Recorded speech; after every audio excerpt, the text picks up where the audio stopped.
Olá pessoal, estou aqui para mais uma aula de Biologia e o assunto da nossa aula hoje é os protozoários parasitas. Nós vamos conversar sobre as doenças causadas pelos protozoários.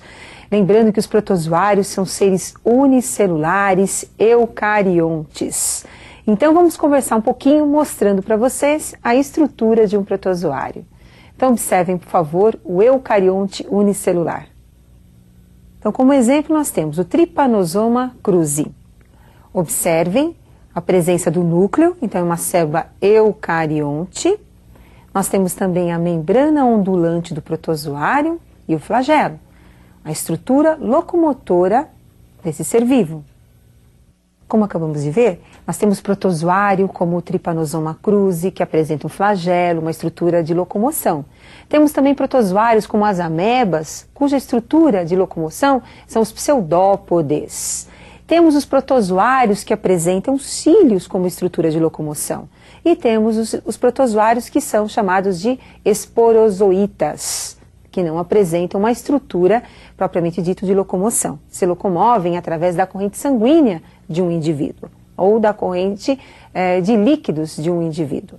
Mas como é que esses animais tão simples podem ser tão importantes aí em termos de causarem várias doenças ao homem?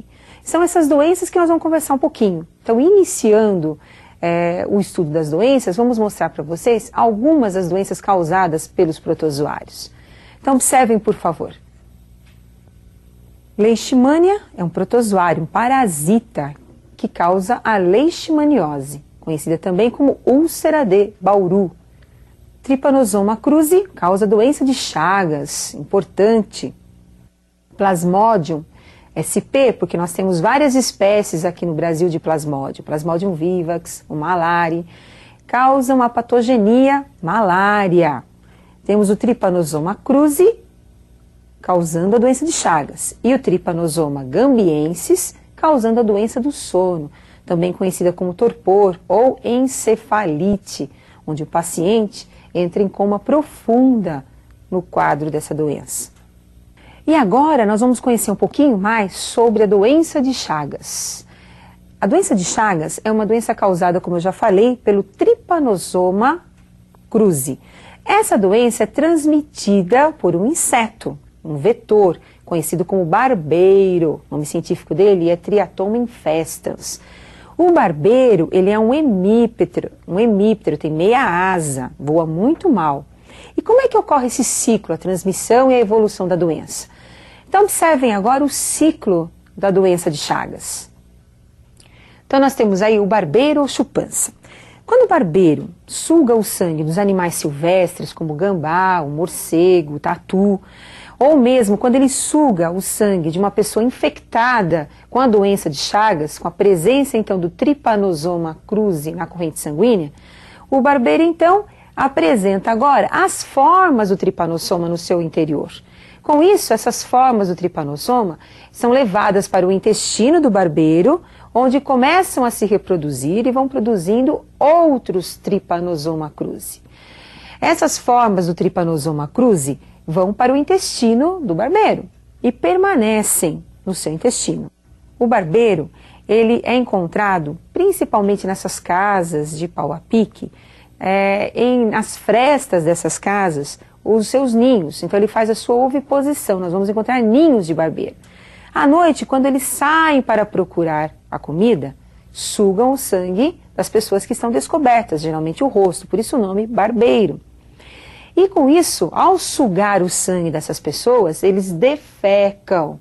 A pessoa está dormindo, sente as fezes do barbeiro, começa a ficar irritada a pele, começa a coçar. Então nós vamos ter aí a entrada do Trypanosoma cruzi no local da picada do barbeiro. O Trypanosoma cruzi entra, cai na circulação sanguínea e vai para o miocárdio, onde nós vamos ter aí o ninho do Trypanosoma cruzi e começa a se reproduzir. Sai do miocárdio, do músculo cardíaco, cai nos capilares sanguíneos e é levado então para os outros órgãos. Quando o barbeiro ou o outro barbeiro sugar novamente o sangue desse indivíduo infectado, ele volta a ter Trypanosoma cruzi no seu interior, completando então o ciclo biológico deste protozoário. Então, como nós vimos, a doença de Chagas ela é transmitida pelo inseto barbeiro e ela é causada pelo protozoário conhecido como Trypanosoma cruzi. Agora, como é que nós vamos evitar a doença de Chagas? Qual é a profilaxia da doença de Chagas? Então, nós evitamos a doença de Chagas controlando o vetor, o transmissor da doença. Então, nós temos que fazer um controle desse inseto. Também construindo casas de alvenaria, evitando que esses insetos façam das casas de pau a pique os seus ninhos de reprodução. Outro controle tem que ser feito com a transfusão de sangue.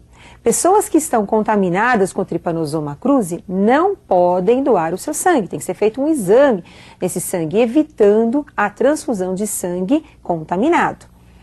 E vamos conhecer um pouquinho mais do barbeiro. Alguns detalhes importantes aí para vocês estudarem um pouquinho mais. Observe então a estrutura do barbeiro. Então olha só, o barbeiro, como eu já falei, ele é um hemíptero, ele tem uma meia asa, voa muito mal. Esse inseto suga o sangue, se alimenta do sangue de animais silvestres, dos animais domésticos e o nosso sangue também. Lembrando que ele defeca, então ele elimina as formas do tripanosoma através das suas fezes. O paciente com a doença de Chagas apresenta na fase crônica alguns sintomas como a cardiomegalia, o aumento do coração. Nós vamos encontrar também o aumento do fígado, alterações na circulação sanguínea, edemas, inchaços. E esse paciente, ele vai tendo uma redução das suas atividades lentamente. Então, hoje em dia, existem muitos tratamentos onde você vai controlando a doença. Mas o chagásico, ele vai diminuindo as suas atividades físicas em decorrência de um aumento do número de Trypanosoma cruzi no seu sistema circulatório, no seu sistema nervoso também. Agora, uma outra doença muito importante, uma doença também muito grave, é a malária. E nós vamos conversar um pouquinho sobre os sintomas dessa doença e o seu ciclo biológico. Então, lembrando que a malária, ela é causada também por um protozoário, conhecido como Plasmodium. Então, o gênero do protozoário que causa a malária é o Plasmodium. Então, vamos conhecer um pouquinho mais sobre o ciclo da malária.